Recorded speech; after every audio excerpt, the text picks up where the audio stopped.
The Shy versus Bwipo, and Uzi versus Levi. It's going to be hype, man. I'm actually so excited to be moving on into the best of 3 where players can make adjustments back and forth. Yeah. See if you can chase in your Black goals. Cleaver advantage. Look at that damage output. There's no way out. Barrier gets weighted out. One more Q could do him in. He couldn't get the 4th vital. Couldn't get the heal. And Bwipo down 2,000 golden items, advances to the finals. Ult comes in, Ignite there on well. And there's the cleanse to get away from. He's got to keep cutting backwards. This is way too much damage. He's dead to the Ren. Stand to be invisible. Can't find the range. He's out of energy. Puts the W down. And he burns down. Uzi gets the kill. Hello and welcome back for the last piece of the 2019 All-Star event, the 1v1 finals. I am Freak. Azael is ready. I might be. Bwipo versus Uzi in the finals. How can you not be ready? We've been building up to it for a couple days. It's going to be really hype. Bwipo has been upsetting people left and right. Uzi, I think the only 2-time champion, looking for 3. Yeah. It's going to be a banger. It's going to be a banger. Best of 3 to figure out who is the best League player of all time. I think, look, it doesn't matter if you've won Worlds. It doesn't matter if you've won the LEC. If you win the 1v1 tournament, there's no skill greater. That's true. I mean, 1v1 me, bro. I would lose. I absolutely know that you're better than me at this. So you play 1v1 lanes, you have a better champion pool, you have better theory crafting, you would just win. There's no point. I've already succeeded. You know, I'm out. But it's okay. We've got better players on screen coming pretty soon. Let's send it over to the stage to meet our finalists.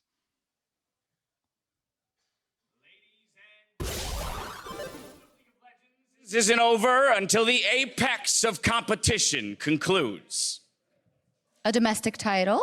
How about an MSI title? Oh, okay, it's pretty good. It's pretty good. Right? A world championship. I mean, I'll take it if I have to. But. Perhaps the most difficult one to obtain. The one that everybody wants. The one that puts you a step above the rest. We will see who becomes the 1v1 world champion. There it is. And with that, it's time to meet our competitors. On the blue side, a mechanical god in all things League of Legends, our only 2-time 1v1 world champion, back to take what is rightfully his. It's Uzi!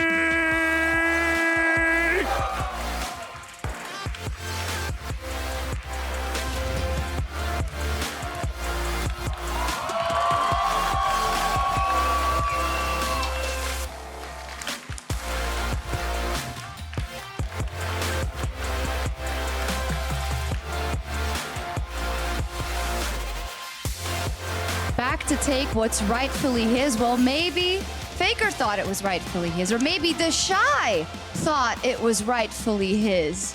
But he got taken down by a very special someone who carries the weight of Europe and the LEC on his shoulders once again.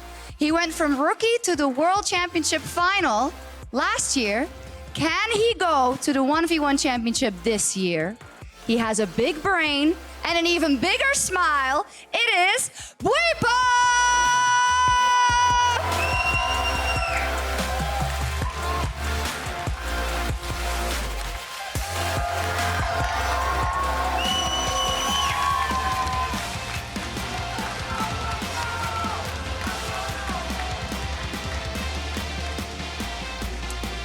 Well then, it is time to crown our 1v1 All-Stars champion, so... The players are in their seats. Are you ready, Sharks? I think I'm ready. All right. Let's get the party started!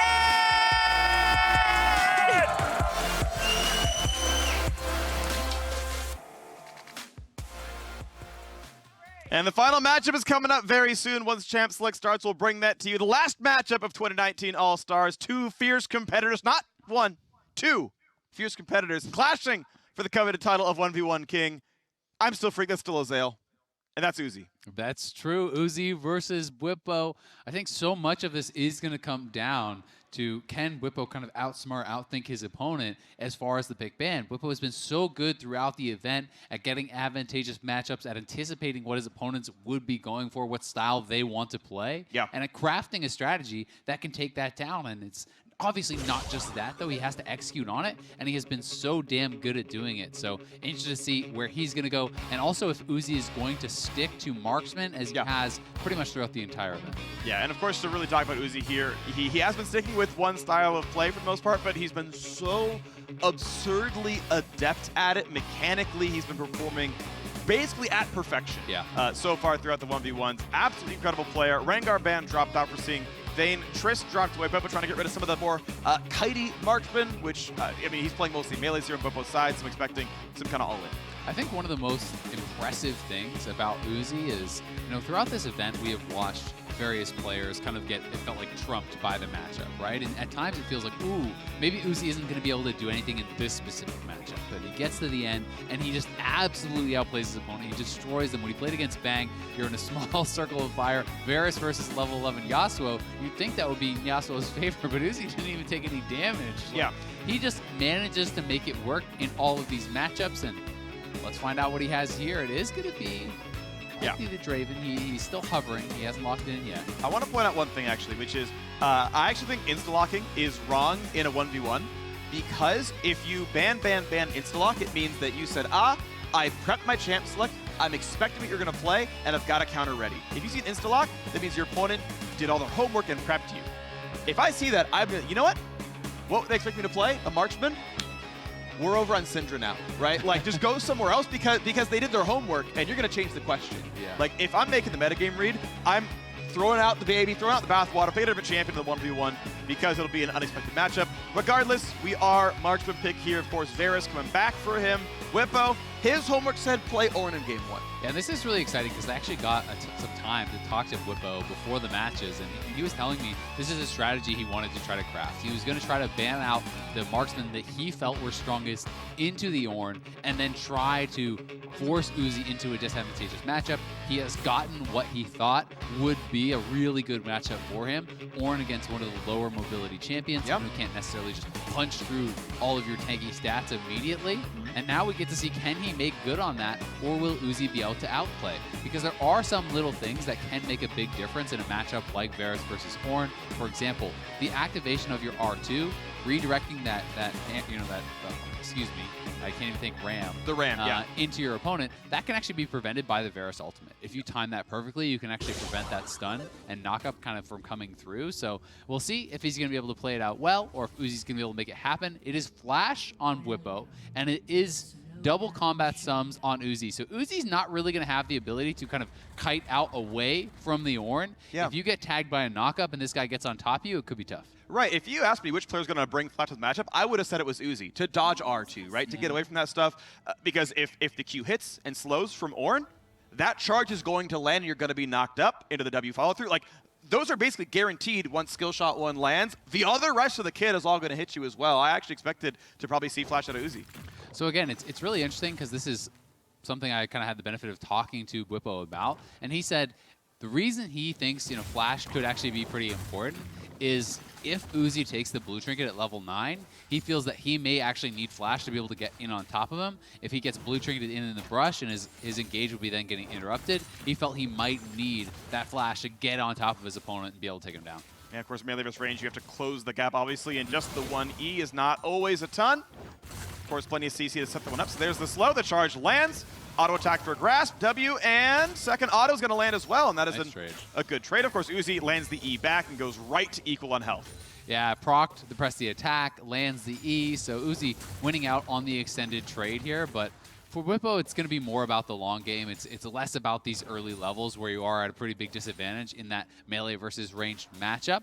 But Bwipo, does have the early Doran Shield, which has been buffed for melee champions, helping them sustain against these range-style champions. And he's sitting on Sunfire, which is going to be, Balmy Cinder, but working towards Sunfire. And it does actually help you stay in combat, so you can use this to just burn the edge of a minion to ready your grasp at the beginning of the trade. And what this can sometimes allow you to do is actually get a grasp to start your trade and a grasp at the very end to end that trade and kind of just make it that much more powerful. Of course, Bwipo adding a Ruby Crystal here with the Forge. He's going to land the slow. There's W, Ignite. The charge going to land. A lot of damage available. He's got to run away because that Q would kill him. It would kill him, and it does. Uzi gets first blood. Didn't even have to burn barrier. Yeah, that is rough for Bwipo.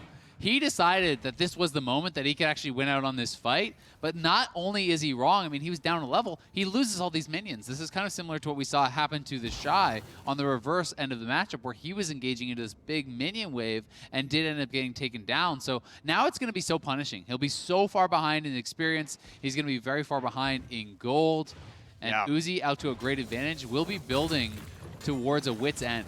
So he's looking for, you know, that magic resistance to help sustain through a lot of this Orin damage, which is pretty heavily magic. And Wit's End, as you get lower, you know, really does start to sustain you up quite a bit.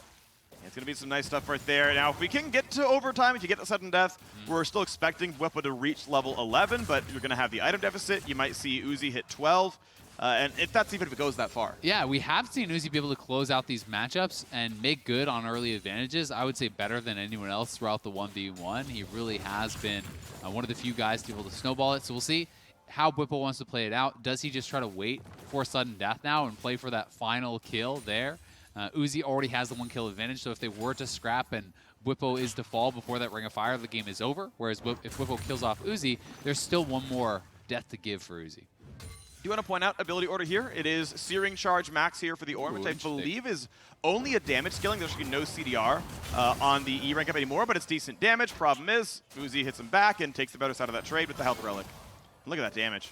Yeah, at this point, it's going to be really rough for Bwipo. You have to really be able to kind of outstat your opponent as Orin. You have to be able to kind of take that entire trade, because as soon as you retreat, Uzi is going to punish you for that. He is going to be able to take down a lot of your health, and second turret play likely to fall, as Uzi is just trying to extend this advantage. These range minions become very difficult for Bwipo to pick up, especially because you don't have actually a lot of points in W or Q to help you actually with that wave clear at your turret. So Bwipo in tough thus far.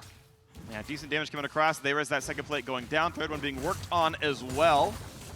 And gonna find the E charge, knock down some minions, at least get some wave clear. 16 CS deficit though, 2 plates and the kill on top means we certainly got a pretty big gold lead here from Uzi's side.